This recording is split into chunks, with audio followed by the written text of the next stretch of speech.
Immigration. Something is happening across the world right now. In America, ICE agents are knocking on the door in the middle of the night. In South Africa, vigilante groups are raiding immigrant-owned businesses. This isn't a policy debate, it's a global movement. And today, we are breaking down exactly why it's happening, what is happening, and what actually causes it. Before we get into each country, let's understand the context. 2024 was a year where far-right parties made a significant electoral gain across local, national, and European levels. And this trend did not slow down in 2025. But here's the thing that surprises most people. The far-right rise isn't new. It's a accumulation of more than a decade-long development that is now becoming a global phenomenon. The question is, what is driving it? Across both countries we are looking at today, the story is remarkably similar. Economic anxiety, a sense of cultural threat, and politicians who know exactly how to channel that frustration. Let's get into it. South Africa is a fascinating and heartbreaking case because this country is built on the rejection of racial discrimination, and yet it's now one of the most hostile environments for African migrants on the continent. A recent survey found that 73% of South Africans reported not trusting African immigrants at all or not very much. And as of 2022, South Africa had around 2.4 million international immigrants. That's about 3.9% of the total population. 3/4 of them are from elsewhere in Africa, mostly Zimbabwe. But here's what makes the tension explode. South Africa holds more immigrants than any other country on the continent, and it also had the highest unemployment in the world last year. That combination is just a pressure cooker. So what does this look like on the ground? In 2022, a vigilante movement called Operation Dudula, a Zulu word meaning drive back, began conducting raids and attacks on immigrant-owned businesses and communities. Their leader, Nhlanhla Lux, appeared on television mobilizing these actions under the hashtag #PutSA First. Much of this was coordinated through WhatsApp and Facebook. And just last year, a 1-year-old Malawian boy died after Operation Dudula blocked him from accessing treatment at 2 local government clinics in Alexandra because his family did not have a South African ID. What's disturbing is how mainstream this has become.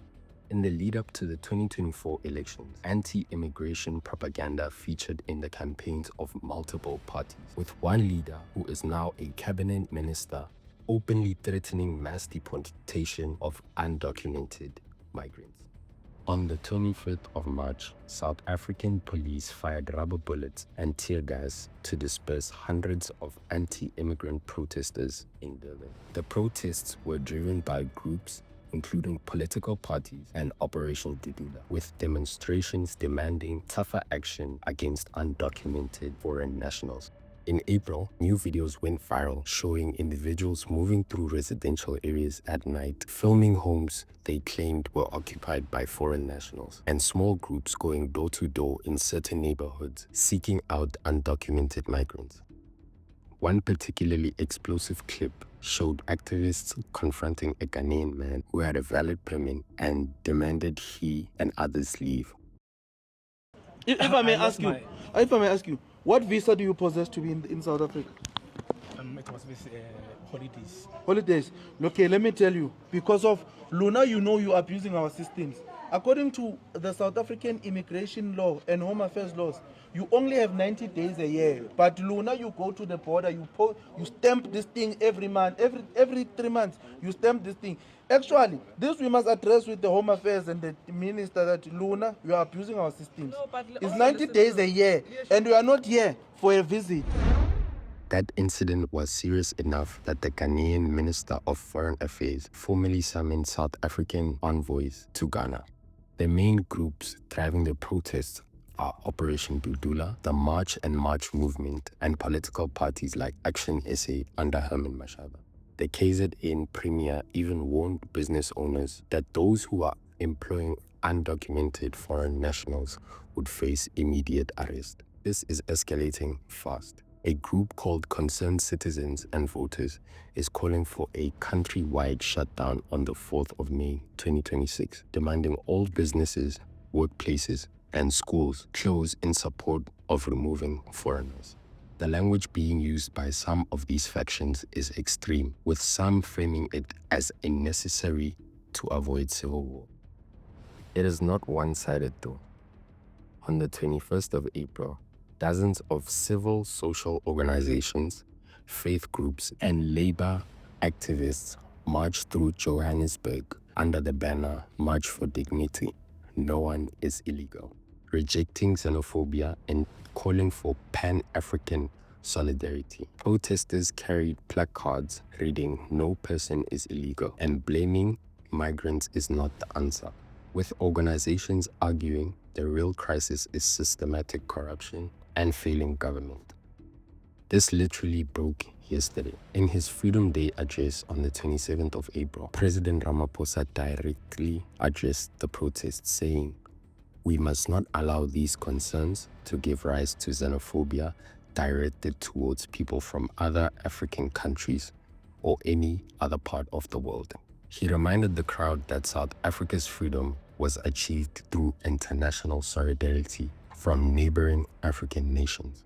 Now, okay, I just have a few words. So based off the video you just saw, right? You saw the president's response to this whole situation that's been unfolding over the past few months, right? Now, when you think of a president, you think head of the house, right? You think leader, you think someone who takes control of situations that occur in their country, right? So for our president to hop in front of a camera and give us a nothing burger of a speech, basically regurgitating everything he's been saying for however long he's been in power, I find that very, very weird, because it's not like he said, we are going to implement XYZ and make sure that, immigration is done legally and we will combat the high unemployment rate. He didn't say anything like that. He's just saying, we need immigration, we support our fellow Africans, Ubuntu, this and that, this and that. Yes, those are principles people do follow, but you're not dealing with the root cause, because this is a reoccurring problem. Every other year, we're facing people bringing up concerns with, foreigners selling drugs, allegedly.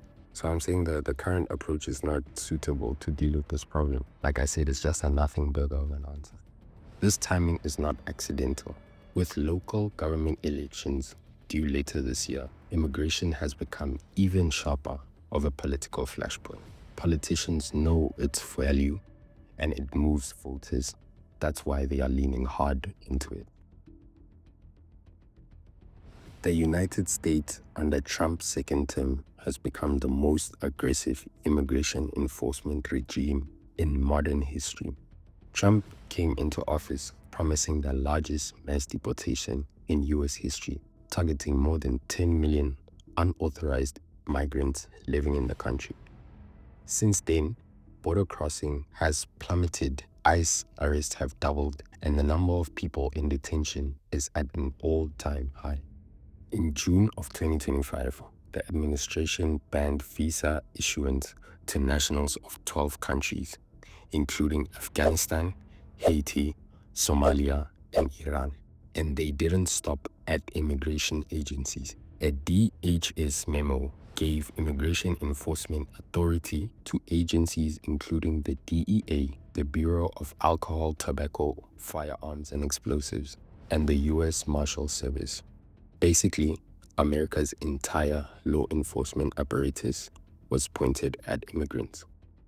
Congress then signed a bill on the 4th of July 2025, allocating $170 billion for immigration enforcement, making ICE the highest funded federal law enforcement agency in history, funded at a level higher than some foreign militaries. Let that sink in for a second. We talked about Trump's mass deportation agenda, the billion-dollar funding, and the ICE raids. But in January 2026, something happened that nobody in the administration saw coming. and it changed the whole conversation. Because the crackdown stopped being about undocumented immigrants, it started killing American citizens. Operation Surge was launched by ICE and Customs and Border Protection, described by the Department of Homeland Security as the largest immigration enforcement operation ever carried out. It had begun in December of 2025, targeting the Twin Cities, and expanded all the way to Minnesota, resulting in the arrest of 3,000 people. But 2 of the people who died during the operation were not undocumented migrants. They were American citizens. Renée Nicole Good was a 37-year-old American woman fatally shot in Minneapolis by ICE agents on the 7th of January 2026. She was in her car, stopped sideways in the street, as agents surrounded her car and one reached through her open window, ordering her to get out. She briefly reversed, then began moving forward. Ross, standing at the front left of the vehicle, fired 3 shots and killed her as the car turned away from him. She was not an undocumented migrant. She was an American woman in her own car. Alex Pretti. Alex Pretti was a 37-year-old ICU nurse employed by the U.S. Department of Veteran Affairs, a man who had dedicated his whole career to caring for American military veterans. On the 24th of January, Pretti was filming law enforcement agents with his phone and directing traffic near a protest. At one point, he stood between an agent and a woman the agent had pushed to the ground, putting his arms around her. He was then pepper sprayed and wrestled to the ground by around 6 federal agents and shot and killed. Bystander video, verified by Reuters, the BBC, the Wall Street Journal, and the Associated Press, appeared to show an agent removing a gun from Pretti's holster and moving it away from him before another agent discharged their weapon and killed him. The DHS told a different story. Former DHS Secretary Kristi Noem claimed that the individual had approached the officer with a semi-automatic handgun and reacted violently when agents tried to disarm him. The video told another story. This individual showed up to impede a law enforcement operation and assaulted our officers. They responded according to their training and took action to defend the officer's life and those of the public around him. And I don't know of any peaceful protester that shows up with a gun and ammunition rather than a sign. This is a violent riot when you have someone showing up with weapons and are using them to assault law enforcement officers. Minnesota Governor Tim Walz publicly called out President Trump to withdraw federal agents from the state, calling the enforcement approach aggressive and the resulting deaths unacceptable. Former President Barack Obama called Pretti's death deeply troubling and urged transparency. Former President Joe Biden said he was heartbroken and called for independent investigation. On the 29th of January, 8 Republicans joined all Senate Democrats to block a government spending bill that would fund the Department of Homeland Security, citing concerns about immigration enforcement following Pretti's killing.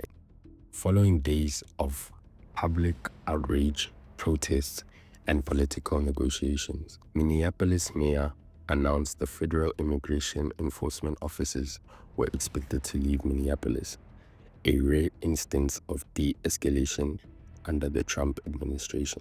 ICE's border enforcement chief announced the end of Operation Metro Surge. This was the moment 2 American citizens were killed by federal immigration agents on American streets. Thousands gathered in Minneapolis in minus 16 degrees Celsius weather to march for justice. Protests spread to New York, Los Angeles, Kansas City, Montana, and Oregon. The machinery of the most aggressive immigration crackdown in modern American history had for a moment been forced to pause. Support has declined, but the policy machine isn't stopping. The underlying energy comes from something deeper than border policies. Research shows that support for Christian nationalism is strongly correlated with anti-immigration attitudes, with 68% of Christian nationals agreeing that immigration is poisoning the blood of their country. But when you put South Africa and the US side by side, something interesting happens. On the surface, they look completely different, but the deeper you go, the more the mirror starts to feel uncomfortable. In South Africa, anti-immigration movement is largely a street phenomenon. Civic groups, vigilante organizations, and opposition parties like ActionSA pushing the government to act more aggressively than it has been willing to do. The state is reactive, inconsistent, and complicit through silence, but it hasn't become the weapon itself. In America, the state is the weapon. ICE was funded at a level never seen before. The Department of Defense was authorized to support immigration enforcement. The DEA, ATF, and US Marshals were deputized to carry out immigration arrests. The full force of the most powerful government on earth was pointed at undocumented people. Both countries have a crisis of expectation, a gap between what people were promised and what they actually got. In South Africa, it was promised of the post-apartheid rainbow nation, jobs, housing, dignity. But 30 years later, South Africa has one of the highest unemployment rates in the world, hovering around 32%. In America, it was the promise of the American dream, but real wages from working class Americans have stagnated since the 2008 financial crisis. Manufacturing jobs disappeared, communities hollowed out, and again, someone had to take the blame. This is what nationalism looks like in 2026. It's expensive, it's often ineffective, and for the people caught in the middle of it, it can be deadly. The world is closing its doors. The question is whether it makes everyone safer or just angrier. Thanks for watching.